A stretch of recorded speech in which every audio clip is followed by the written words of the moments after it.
Earlier against the Minnesota Vikings, Travis Kelce went down with a non-contact right leg injury, and there was a lot of speculation initially as to what exactly he was dealing with. Right now, he has actually returned back to the game, and he scored a touchdown.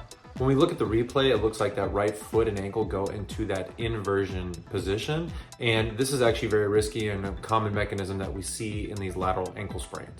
Sometimes these ankle sprains are severe enough where there's actually a rupture of the affected ligament, and there's also a grading system to determine the severity of it. Since some people may not be too familiar with that grading system, I want to go ahead and focus on that with this video. Ladies and gentlemen, welcome to my channel. If you're not familiar with me, my name is Nick Gallo and I'm a doctor of physical therapy. With this channel, I take a look at sports injuries and I explain them so that they are a little bit easier to understand. I also go over the anatomy of the injury and go over the expected time frame for that person when in rehab.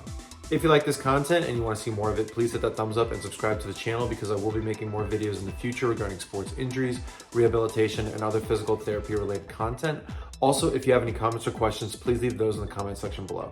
Now we can see here that as Kelce grabs a ball, he's going to turn up the field, and this is where he slips, and we see that right foot of his essentially plant in the turf, and it goes into a position known as inversion. Here I have a model of the foot and ankle, two long bones coming down, the first one being the tibia, often called the shin bone, that's going to come down and form the inside portion of the ankle, known as the medial malleolus. Then as we go towards the outside portion of the leg here, there's another long bone known as the fibula that's going to come down and form the lateral malleolus, or the outside portion of the ankle.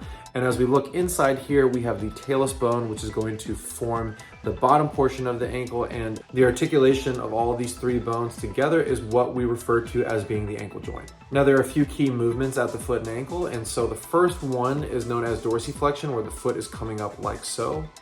And the opposite of that is known as plantar flexion, where the toes and foot are going to be pointed downward. Then as we flip the model this direction, we have inversion, which is applicable for this injury, where the foot and ankle come inwards like this.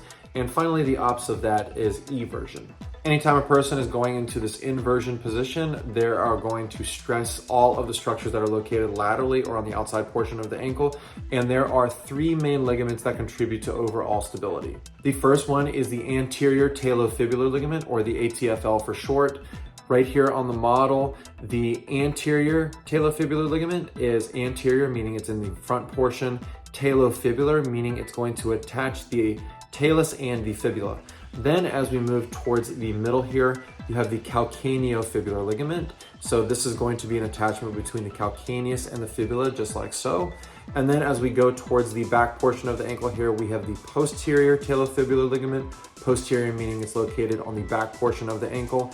And once again, talofibular meaning it's going to attach the talus and the fibula together.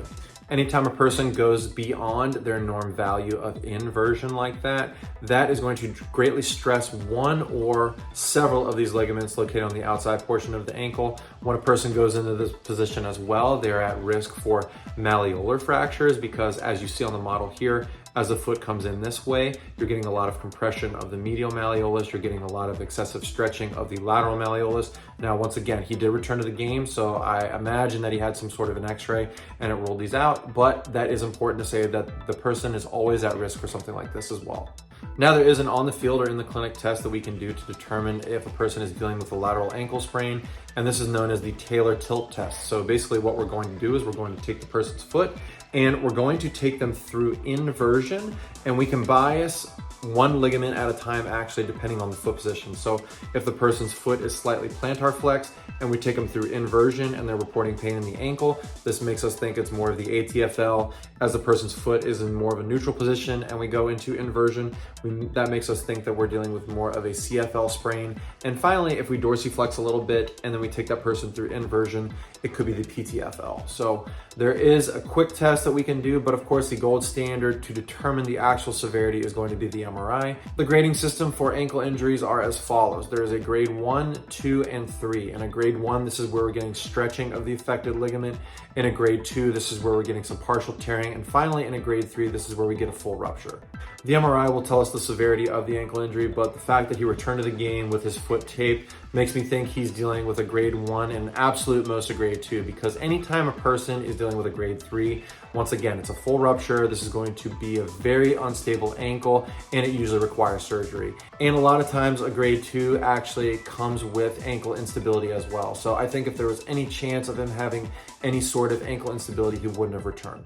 Typically when we get somebody in the clinic for a low grade ankle sprain, whether it be a grade 1 or so, we're going to immediately follow that acronym RICE, where R stands for rest, I stands for ice, C stands for compression, E stands for elevation. This is because we want to get that person to essentially pump out as much inflammation and swelling as possible. Then as the person starts to feel a little bit better, we start to work on range of motion, and we can be pretty aggressive because here you don't have any sort of tearing of the affected ligaments. So it's basically dependent on how that person presents. If I happen to hear any further updates regarding Kelce's case, I'll be sure to post that in the comment section. Also, if you happen to hear anything, please feel free to update me as well. So it appears that Kelce has avoided a major injury in his lower leg, and we wish him the best of luck moving forward. If you like this content and you want to see more of it, I'm going to go ahead and link a playlist of mine for some other ankle injuries that I've talked about so that you can watch those. Thank you again for tuning in, and I'll see you next time.